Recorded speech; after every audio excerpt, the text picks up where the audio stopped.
అన్ని కీళ్ల సంబంధిత సమస్యలకు రీజనార్థోస్పోర్ట్ హైదరాబాద్లో అధునాతనమైన సర్జరీ లేని వైద్యం. పాత నీరు పోయి కొత్త నీరు రావడం కామన్. కానీ అదే పాత నీరు ఒక చోటి నుంచి వెళ్ళి మరో చోటిని ఆక్రమించడం కాస్త డిఫరెంట్. నిజంగానే అలా ఆక్రమిస్తే అక్కడ పరిస్థితి ఏంటి? ప్రజెంట్ అనంతపురం పాలిటిక్స్లో ఇదే హాట్ డిబేట్. ఇన్నాళ్ళు తాను వెనకుండి భార్యను నడిపించిన నాయకుడు ఈసారి తానే డైరెక్ట్ వార్ చేయబోతున్నారట. కొత్త ప్రయోగం చేయబోతున్న పాత నేత ఎవరు? Let's watch. రాజకీయాల్లో ఎప్పుడైనా ఏదైనా జరగచ్చు. ఎవరెప్పుడు ఏ పార్టీలో ఉంటారో, ఏ నియోజకవర్గాన్ని ఎంచుకుంటారో, ఎక్కడి నుంచి పోటీ చేస్తారో కూడా చెప్పలేని పరిస్థితులు పెరిగిపోతున్నాయి. ప్రస్తుతం ఇలాంటి అనిశ్చితి పరిస్థితులన్నీ కలగలిసి ఒకే నియోజకవర్గం కేంద్రంగా ఉన్నాయట. అదే అనంతపురం జిల్లా సింగనమల. మొదట్నుంచి ఎస్సీ రిజర్వ్డ్ సెగ్మెంట్ ఇది. ఇక్కడ తెలుగుదేశం పార్టీలో ఎంత గందరగోళం ఉంటుందో వైసీపీలో అంతకు మించి ఉంటుంది. కానీ నాయకత్వ విషయానికొస్తే దశాబ్ద కాలంగా వైసీపీలో సింగిల్ లీడర్షిప్పే ఉంది. ఆలూరు సాంబశివారెడ్డి దంపతుల ఆధ్వర్యంలోనే రాజకీయాలు నడిచేవి. వైసీపీ ఆవిర్భావంతోనే పొలిటికల్ ఎంట్రీ ఇచ్చారు సాంబశివారెడ్డి దంపతులు. అప్పట్నుంచి సింగనమల కేంద్రంగానే రాజకీయాలు చేస్తున్నారు. ఎస్సీ రిజర్వ్డ్ కావడంతో సాంబశివారెడ్డి పోటీ చేయలేని పరిస్థితి. అందుకే తన భార్య జొన్నలగడ్డ పద్మావతిని రంగంలోకి దింపారాయన. 2014లో ఓటమి చవిచూసినా 2019 ఎన్నికల్లో భారీ విక్టరీ కొట్టారు పద్మావతి. ఇక్కడ వైసీపీ అంటే సాంబశివారెడ్డి దంపతులు, సాంబశివారెడ్డి దంపతులు అంటే వైసీపీ అన్నట్టుగా ఉండేవి పరిస్థితులు.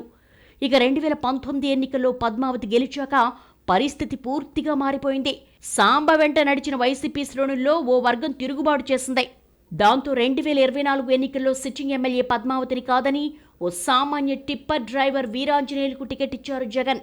కానీ కూటమి వేవ్కు సింగనమలలో కూడా వైసీపీకి ఓటమి తప్పలేదు. ఆ తర్వాత అసలు కథ మొదలైంది. చివరకు నియోజకవర్గంలో వైసీపీకి దిక్కులేని పరిస్థితి ఏర్పడింది.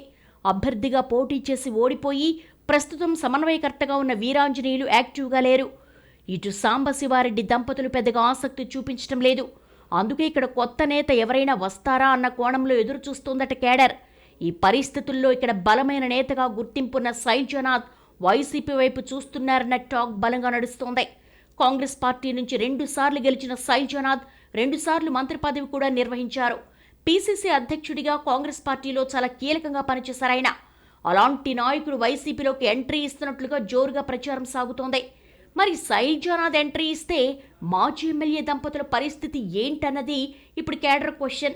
ఇలాంటి అనుమానాల మధ్యనే సాంబశివారెడ్డి ఇటీవల చేసిన వ్యాఖ్యలు సంచలనంగా మారాయి. మొన్నటి వరకు వెనకుండి భార్యను నడిపించిన నాయకుడు ఇక ప్రత్యక్ష ఎన్నికల్లో పోటీ చేస్తానని ప్రకటించేశారు. తానెక్కడి నుంచి పోటీ చేస్తాను అన్నది కూడా చెబుతున్నారాయన. ఈసారి నియోజకవర్గాల పునర్వ్యవస్థీకరణ జరిగితే ఖచ్చితంగా సింగనమల అన్రిజర్వ్డ్ అవుతుందన్నది ఆయన నమ్మకం.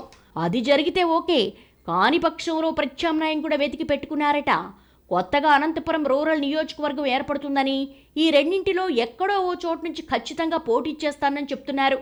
మరీ వరస్ట్ సిచ్యువేషన్లో ఈ 2 మిస్ అయితే అనంతపురం అర్బన్ నుంచైనా బరిలోకి దిగాలనుకుంటున్నట్టుగా సమాచారం.